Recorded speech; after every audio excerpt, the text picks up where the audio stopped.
هذيك السيده دريويشه باش باب الله، هي عندها لي زونفون، عندها روينه، عندها كذا، خارجه باش تدبر على راسها.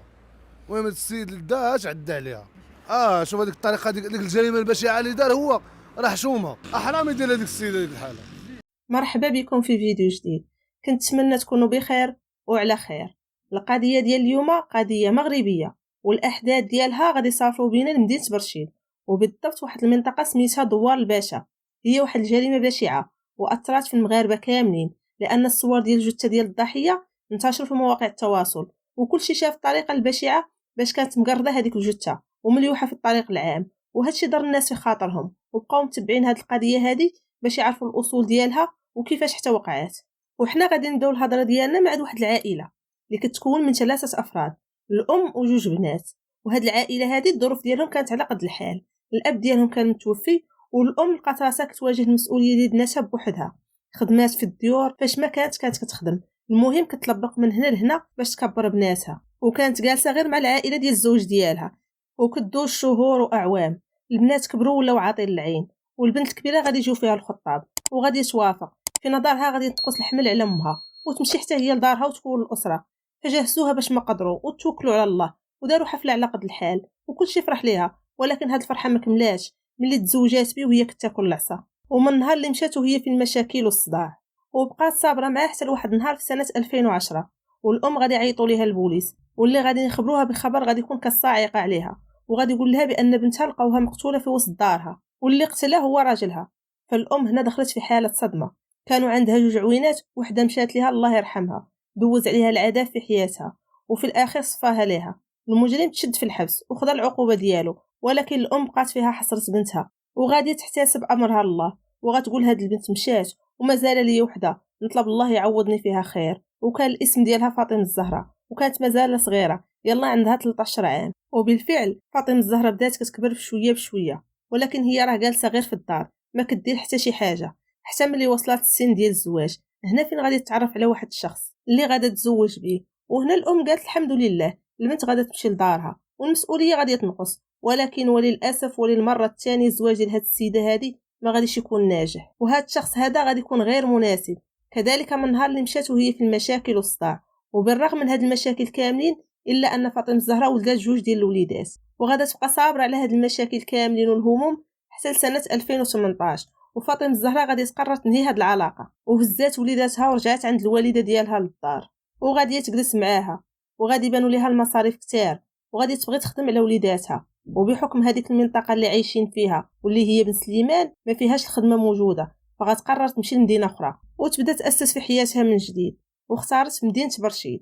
وبالفعل في سنه 2018 غادي تجمع وليداتها وغتنتقل لمدينه برشيد، وغتكري واحد البيت في الحي الحسني، وتما غادي تبدا تبني في حياتها وهي مستقله كأم مطلقه، هازه المسؤوليه بوحدها ومكافحه على وليداتها، وكتخدم في اي حاجه جات قدامها، والامور غاديه مزيانه. وغادي يبقى الوضع بحال هكا حتى لسنه 2020. وبالضبط في شهر 11 في واحد النهار من هذا الشهر هذا غادي تهتز مدينه برشيد في واحد الصباح، من بعد ما غادي يلقاو واحد الجثه ديال واحد الشابه اللي مليوحه في الطريق وهي مقتوله وكامله بها مقرده، ورجلين ديالها مقطعين هكاك مليوحين، وحتى اليد ديالها مقطوعه، وكذلك الراس ديالها فيه واحد الضربه اللي غارقه. المهم الحاله يرثى لها. وهنا فين غادي نتجمعوا عليها الناس ويبداو يصوروا فيها، وهاد الصور غادي ننتشر في مواقع التواصل، والناس غادي نتعرفوا عليها من بعد ما غادي نشوفوا الملامح ديال الوجه ديالها.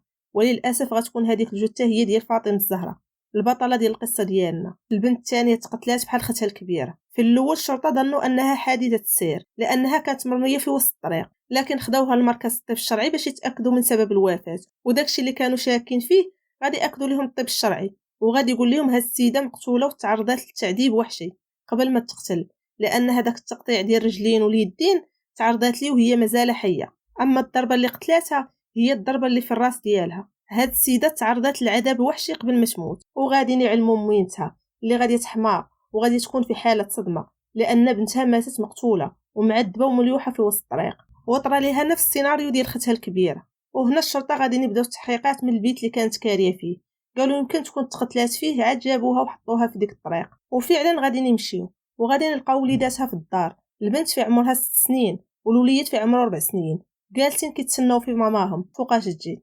والمحقق غادي يسول ديك البنيته فين هي ماماك، قالت ليه ماما جا واحد السيد وعطاتهم الاسم ديالو وقالت لهم راه داها ومشى. في البلاصه غادي يبحثوا على هاد السيد واللي غادي نلقاو عنده سوابق عدليه. سيد منحرف من الدرجه الاولى ومعروف عليه المشاكل في المنطقه اللي كيعيش فيها، عاد كيبيع القرقوبي. وهنا في الحين غادي نقلبوا عليه لانه هو المتهم الرئيسي والاساسي في هذه القضيه هذه. وزيد واحد الصديقه ديالها وفي نفس الوقت الجاره ديالها، وغاديه تقول انها كانت ديك الليله قبل ما توقع الجريمه كانت كتهضر معاها في الواتساب وكتقول لها انها مع فلان وغادي يقتلها، وهاد فلان هو داك المنحرف. وغادي نمشيو نيشان لدارو وغادي نلقاوه هرب وحتى من التليفون طفاه. غادي يدوز مده 15 يوم عاد غادي نلقاوه غير في النواحي ديال برشيد. ملي بداو معاه التحقيقات غادي يعترف بكل شيء، وقال كان هو وياها على علاقه وكانت ديما كتمشي عنده للدار كيقصروا مع بعضهم.